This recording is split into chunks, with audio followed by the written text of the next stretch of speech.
Hello, everyone. It's with great pleasure that I'm talking with Darkflight today, a band based in Bulgaria. So, before getting to any questions, why don't you introduce yourself? Hello, guys. My name is Ivo Iliev. I'm the founder of the band Darkflight. We are from Bulgaria. We play atmospheric doom metal now. We used to be a black doom metal band. We have 25 years experience now, five full-length albums, and one EP behind our back. So, in all these 25 years, how has your sound evolved from the earliest work to the recent ones? So, if you could say our first album was a little bit, we were in our early 20s, and it was mainly me by the time and a guest vocalist, Tatiana. You could say that this music is a little bit naive, simple recorded, and maybe it's not such a great sound, but if people are more into black metal and want to check us out, this is the best entry album for them because it has the faster parts, the black shrieks, and probably fantasy atmosphere that they would appreciate. But as I said, it was a good starting point. We got signed to a relatively middle-sized label in England, Rage of Achilles. They released our album. They made some good connections with. We had reviews in Metal Hammer, Kerrang, Terrorizer. It was a good starting point for us. Of course, after that, our sound changed a lot. We improved on so many levels. You could say that we became more into the doom metal side. The faster parts of the songs were almost missing. Probably some people would be disappointed by that, but it's it was our way. Your new album, Entropy, is very deep and emotional. Can you Thank share you. the concept and message behind it? This is a difficult question. Entropy album was kind of a development from our 2013-2014 album Closure, which was dedicated to a person who suffered stage 4 cancer, terminal stage. And this was my father. And the whole ordeal of him suffering during this painful last moments were depicted in this album, in this Closure album. Then after that, we released our fourth album. It was called The Hereafter. It was continuing what was possible to be happening with the human soul after it crosses in the afterlife. There is also some kind of an influence from the book of Strugatsky brothers, The Doomed City. It's science fiction writers. Maybe you've heard of them. I don't know. Strugatsky.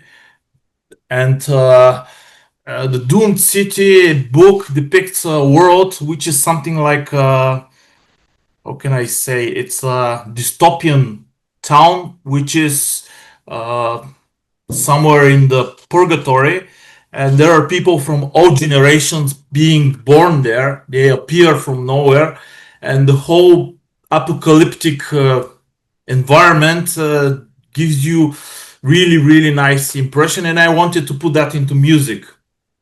If you have seen the Polish visual artists, Zdzisław Beksiński, He's one of my favorite painters, dark surrealism. I also love for him. me also for me I absolutely love his stuff and the atmosphere and these images that he creates, nightmarish stuff.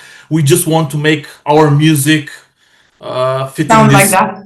Yep, exactly. I'm not sure exactly whether it sounds such depressive and apocalyptic But way.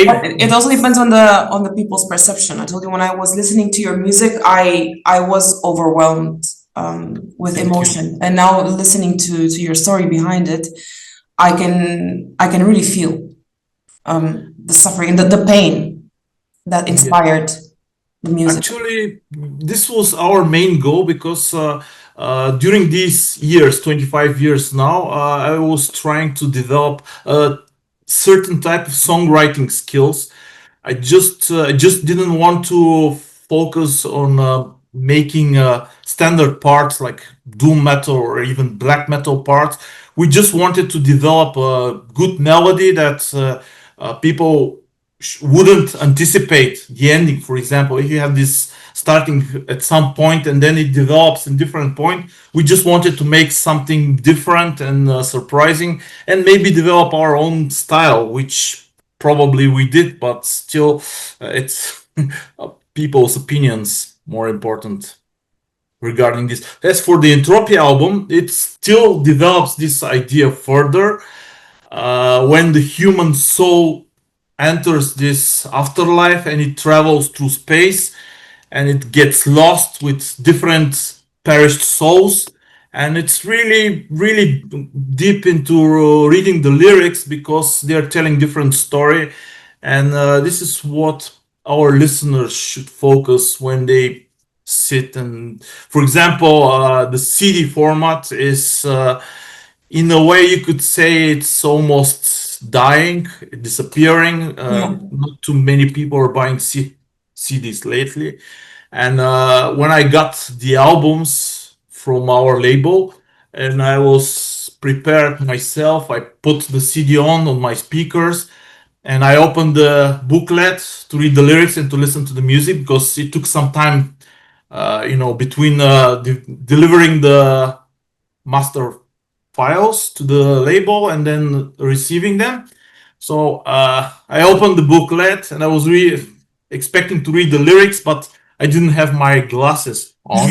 So it was a failure because my glasses were in my car. Can you see me now? Absolutely clearly. Yes, it was the reading glasses. So this is the, how can I say, the bad things of getting old. I know. I'm going through the same struggle.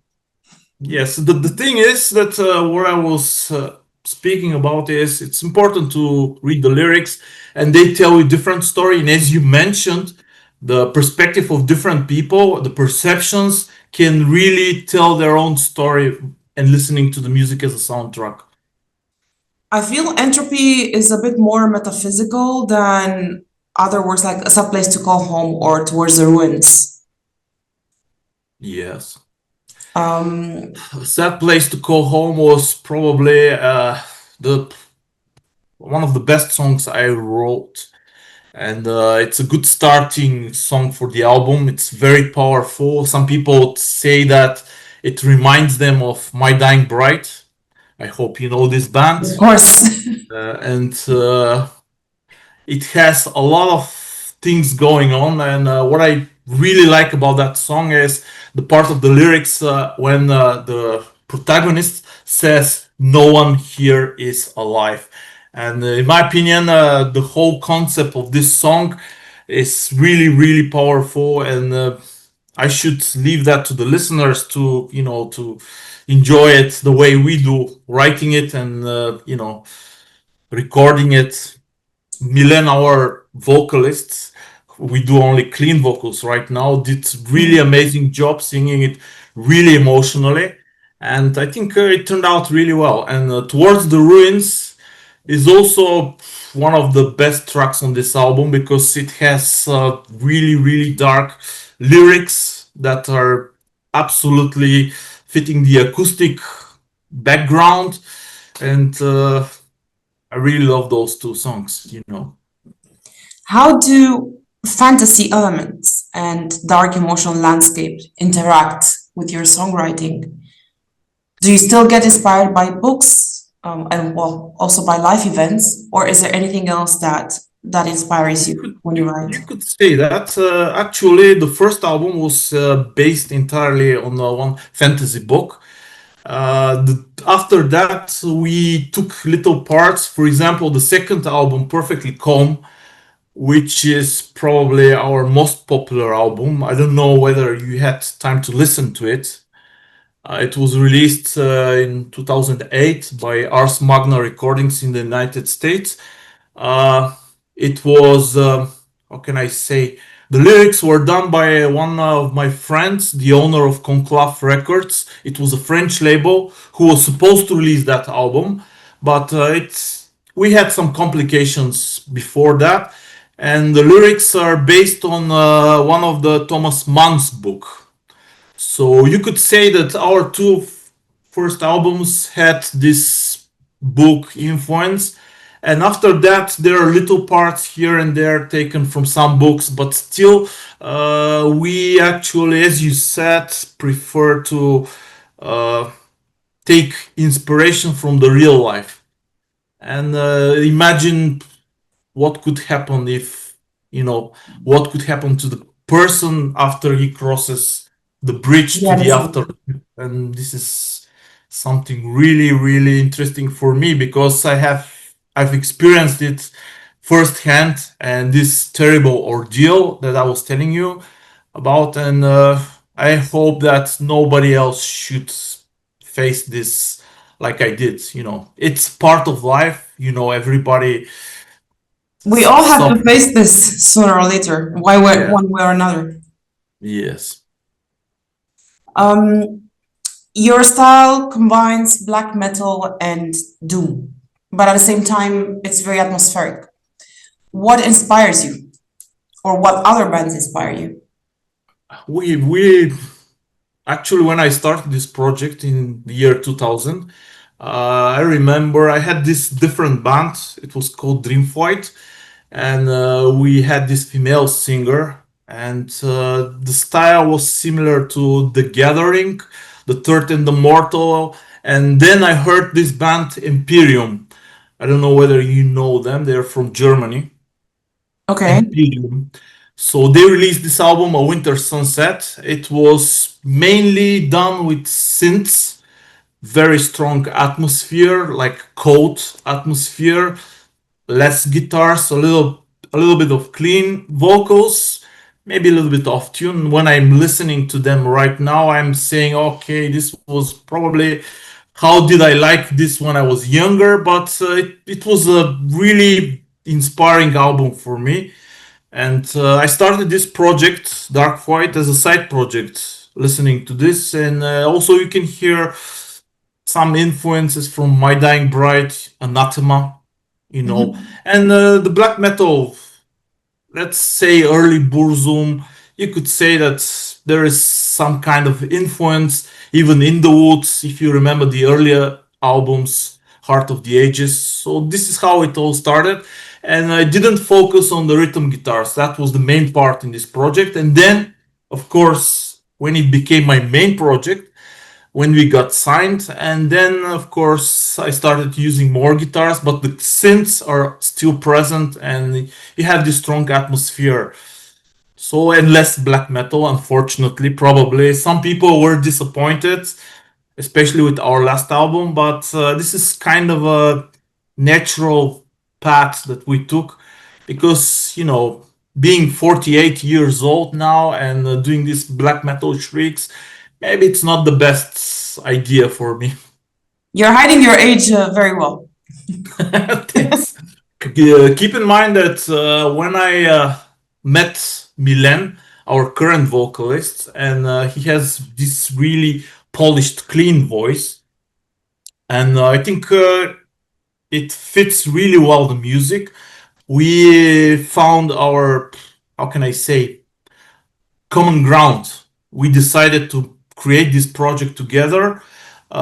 He doesn't listen to this type of music, but still using mainly his voice in this project kind of made it possible to widen the, how can I say, the impact of the music. So there will be some people. I read some bad reviews, some bad comments from people that are saying, "Hey, where's the harsh vocals? Why are not using them anymore?" But still, how can I say? This is how I felt the album should be. I'm not saying that we will not bring them back in the Yeah. future. It's possible, but still, kind of his voice was really meant for this music, at least in my opinion. Now, how's the recording production of Entropy like?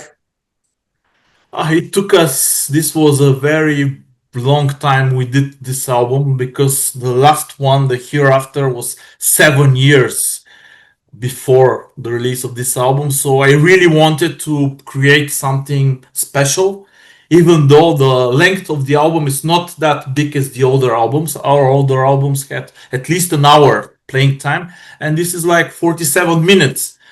But imagine doing this, planning it for 7 years, and to end up with 47 minutes with packed with ideas.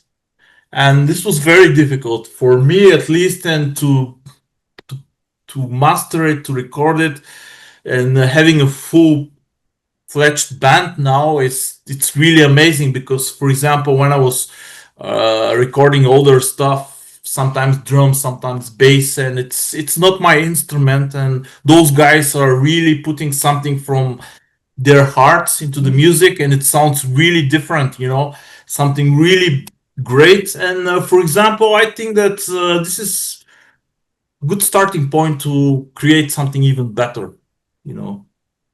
Are we gonna hear you live anytime soon? That's a very difficult question. We never played live. You probably researched that before.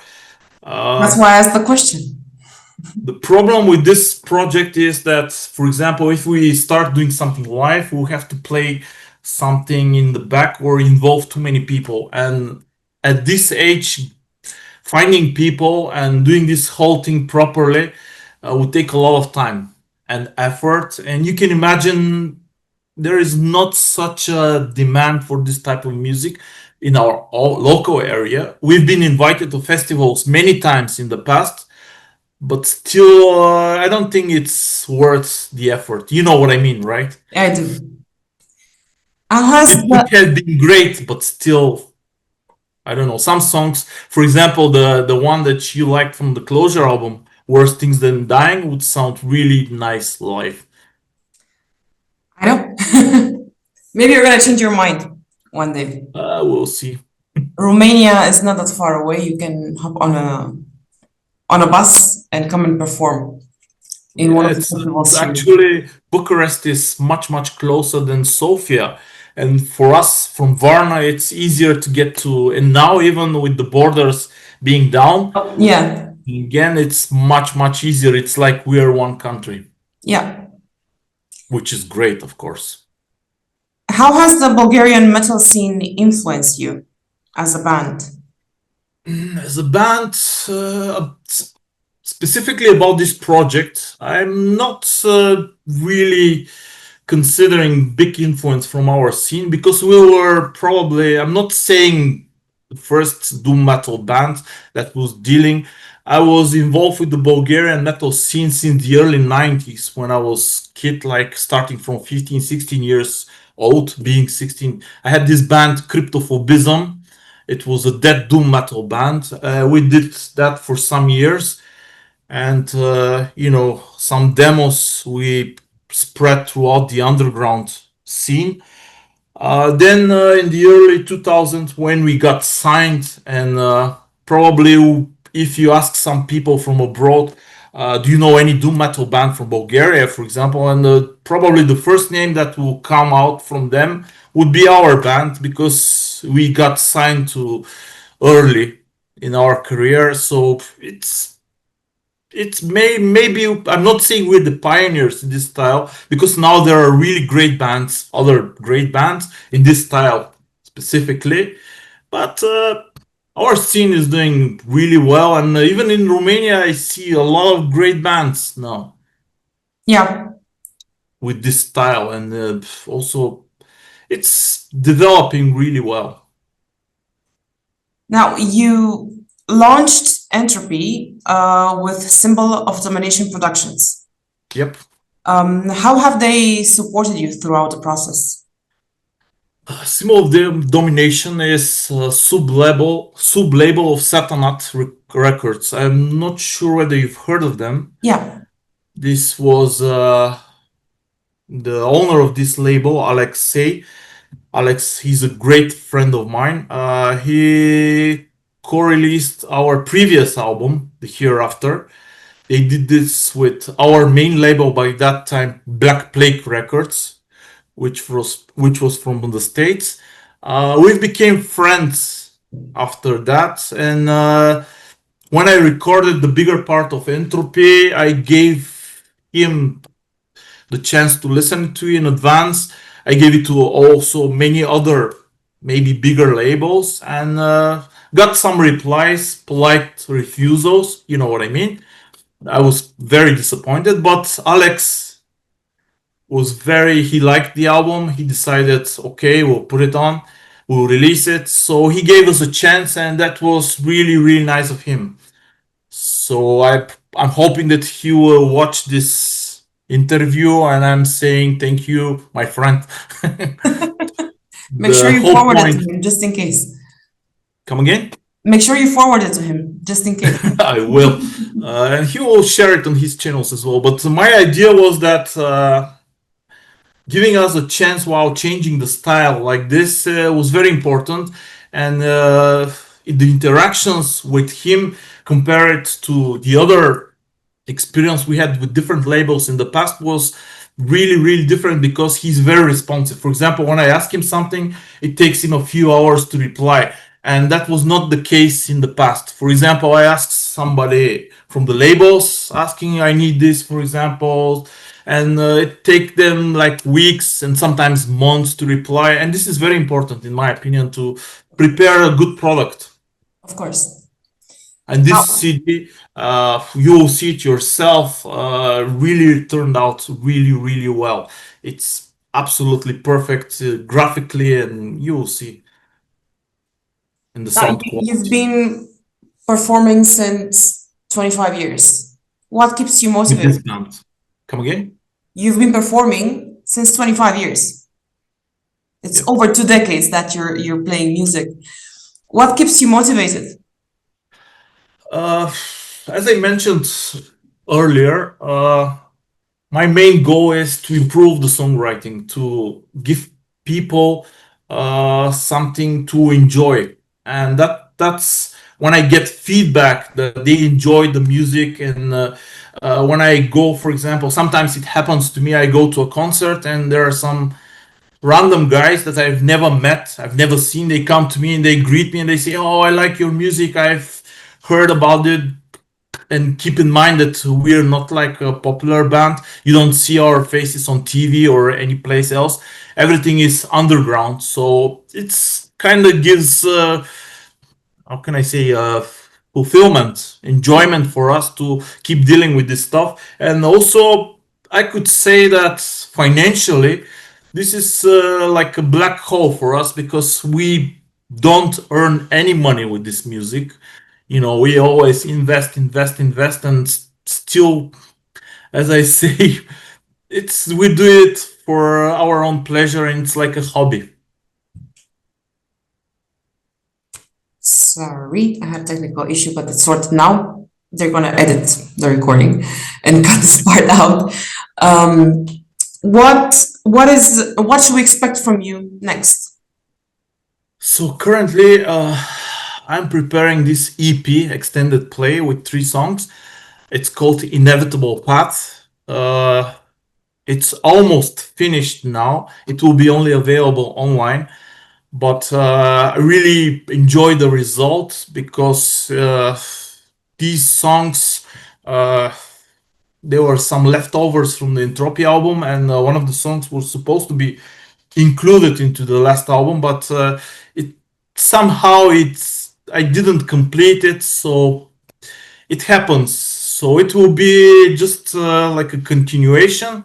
I'm re-recording one of the old songs from our first album, and it will really, really sound amazing. This EP, you will see there is a little surprise in there, a cover version as well. So I will hope that people will like it.